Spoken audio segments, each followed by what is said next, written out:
आप देख रहे हैं इंडिया टाउन न्यूज, भारत की बात। नमस्कार, स्वागत है आपका इंडिया टाउन न्यूज में। मैं हूं आपके साथ संजना कुशवाहा। छत्तीसगढ़ में एक महत्वपूर्ण विषय बना हुआ है और वो है नगरीय निकाय चुनाव और पंचायत चुनाव। यह चुनाव हमारे शहरों और नगरों के विकास के लिए बेहद अहम है। बता दें, सभी पार्टियां अपनी अपनी जीत के लिए दिन रात एक कर खूब मेहनत कर रही। प्रशासन भी नगरीय निकाय चुनाव और पंचायत चुनाव के लिए तैयारियां कर रही है।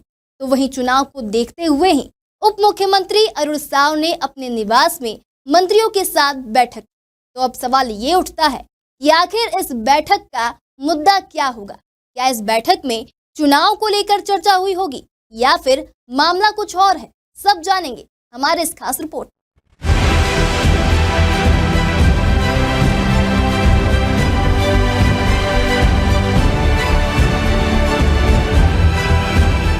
बता दें, छत्तीसगढ़ में नगरीय निकाय चुनाव होने को है। इसी बीच उप मुख्यमंत्री अरुण साव ने अपने निवास में उप मुख्यमंत्री विजय शर्मा और मंत्री ओपी चौधरी व केदार कश्यप के साथ बैठक की। लगभग 1 घंटे तक चली बैठक में निकाय चुनाव में नामांकनों की जांच के बाद बनी स्थिति को देखते हुए आगे की रणनीति बनाई गई। तो वहीं उप मुख्यमंत्री अरुण साव ने बैठक के बाद पत्रकारों से चर्चा में कहा कि नगरीय निकाय चुनाव की तैयारियों को आगे बढ़ाने के संबंध में चर्चा हुई है। वहीं कांग्रेस पर निशाना साधते हुए कहा कि रायपुर प्रदेश की राजधानी है और यहां कैसे कांग्रेस प्रत्याशी होने चाहिए, जनता उन्हें जाने तो वह कौन है, अब तक क्या किया और आगे क्या करेंगे। इसी के साथ उन्होंने कांग्रेस पर कई गंभीर आरोप भी लगाए हैं।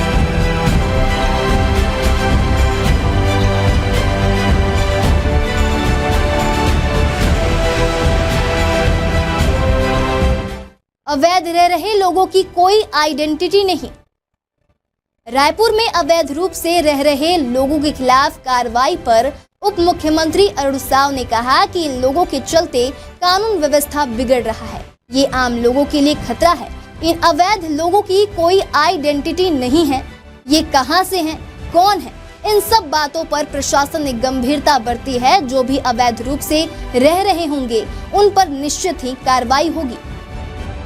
हिंदू मुस्लिम कांग्रेस का रटा रटाया आरोप। हिंदू मुस्लिम के सवाल पर उन्होंने कहा कि ये कांग्रेस का रटा रटाया आरोप है। बांग्लादेशियों के खिलाफ लंबे समय से कार्रवाई चल रही है। हर चीज को चुनाव से जोड़कर देखना कांग्रेस की आदत हो गई है, जबकि ये कानून व्यवस्था, राज्य और आम लोगों की सुरक्षा का मामला है। प्रशासन बांग्लादेशियों पर कार्रवाई कर रही है। राहुल की झूठे वादों का जनता ने दिया जवाब। झूठे वादे के सवाल पर पलटवार करते हुए अरुण साव ने कहा कि राहुल गांधी की झूठी बातों और वादों का प्रमाण छत्तीसगढ़ के 3 करोड़ जनता ने बार बार दिया है।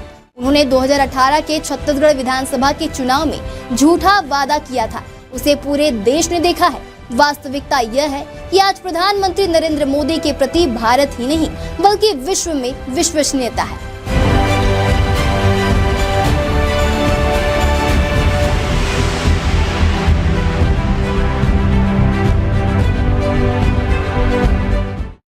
वहीं बैठक के बाद पत्रकारों से चर्चा करते हुए उप मुख्यमंत्री अरुण साव ने यह भी कहा कि इस बैठक का मकसद नगर निकाय चुनाव की तैयारियों को आगे बढ़ाना था। सरकार चुनाव को निष्पक्ष और सफल बनाने के लिए सभी जरूरी कदम उठा रही है। इस बैठक से यह साफ हो गया है कि सरकार चुनाव को लेकर पूरी तरह सतर्क और जनता को एक मजबूत प्रशासन देने के लिए तैयार है।